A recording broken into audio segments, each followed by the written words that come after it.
Hey everybody, it is me.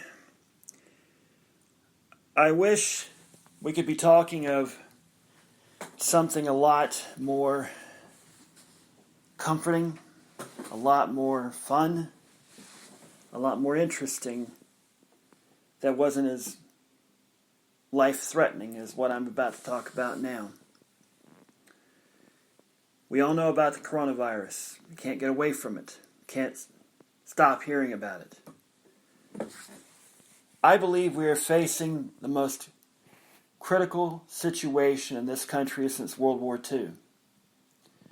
This is far bigger than 9/11.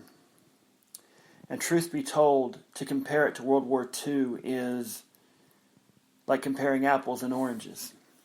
The enemies we faced in World War II were visible. We knew who they were. We could see them on the film reels. We could hear them on the radio.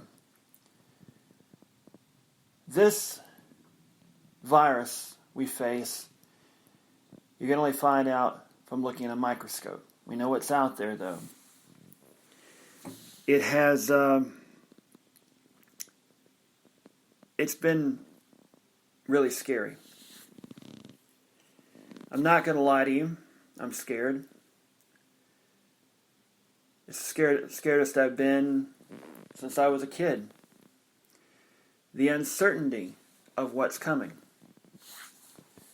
It's taken us completely out of our normal routine. Many of us were scared after 9/11, but at least we knew who the enemy was. We knew they were a group of terrorists known as Al-Qaeda who had warped their religion to fit their agenda. Viruses don't have agendas. They don't have politics. They are what they are. And in this case, what they are is very lethal in worst-case scenarios. There is good news.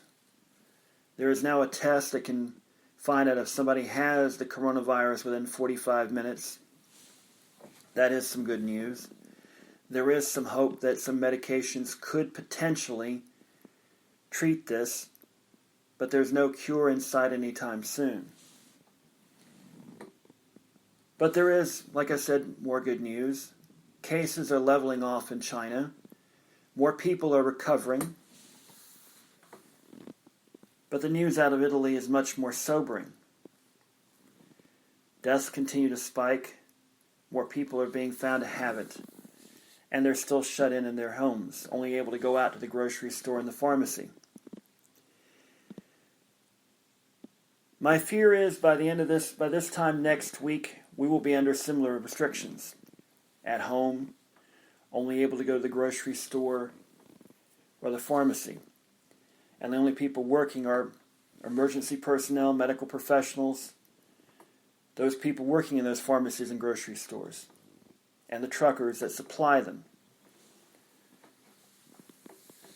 We have to take this very seriously.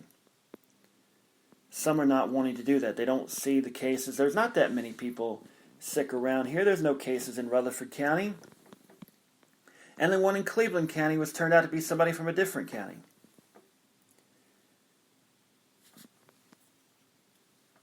But that's the problem. We know what's out there.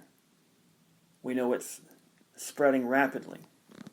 In Mecklenburg County, there is widespread growth of this. It's gone community-wide.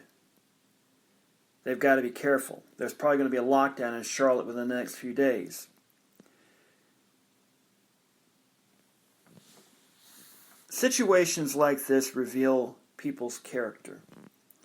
And from what I've seen, it's not looked good. People hoarding items and selling them on eBay and Amazon for a ridiculous markup. People going to grocery stores and cleaning out shelves, leaving nothing for people who really truly need them. People in need wondering if they're going to die. And not just of coronavirus. Many people are going to be out of work.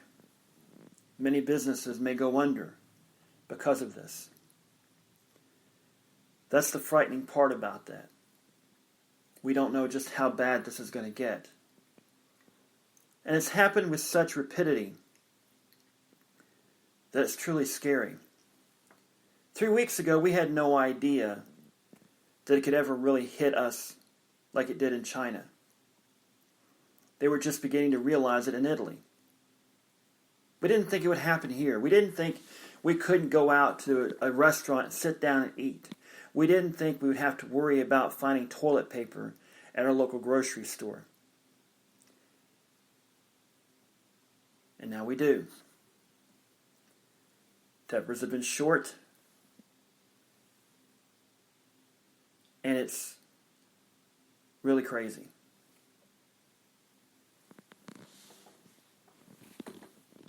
I work in a non-essential job. I work at a place that makes manufacturing displays. My bosses may consider it essential, but the truth of the matter is it's not. And maybe there's something in case that things get really bad that we could do to shift production to something else that could help out. I'm not sure what that would be. But more than likely, by this time next week, there's a very good chance I could be laid off because of this. I know it's coming. I hope it doesn't come. I hope that we find a way to avoid it. We've already seen in New York, in New Jersey, in California, and Illinois, shutdowns like we've seen in Italy. More than likely they'll happen in other states this week, maybe as soon as tomorrow, in some cases maybe even today. North Carolina is a populous state. Some of us are living in rural areas, some are not. Maybe the shutdowns only affect places like Asheville, Charlotte, Greensboro, Raleigh, the Triangle area. Then maybe the governor decides we need to all shut everything down and do like Italy. Yesterday, South Carolina Governor McMaster said that it wouldn't happen there. But that could change very quickly. He may have no choice. Events are going very rapidly. Maybe in the next couple of days, maybe a few more, Donald Trump may come on the air and say we have to shut things down like in Italy. Let's hope not. I'm not here to question leadership and all that. There'll be a time and place for that. There are plenty of people who are criticizing leadership right now, and I'll be one of those people soon enough. Their actions will be judged in the appropriate time and place. What I worry about is what it's going to turn us into. In moments like this, people rise to the occasion. They're better than they normally are. They're braver than they normally are. But in some cases, they can be revealed to be people who are truly unscrupulous, cowardly, selfish, greedy. And we've seen some of that.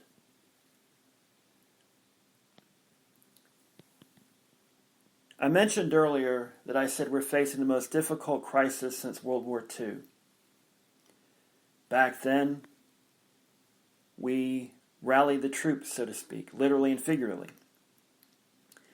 We planted victory gardens, we conserved, we rationed, and all of this. Those were different times back then. If this gets really out of control and becomes like something you'd see out of a movie, could we really live with rationing at the grocery store? Could we really handle it in this modern society? We're living in very difficult times, my friends.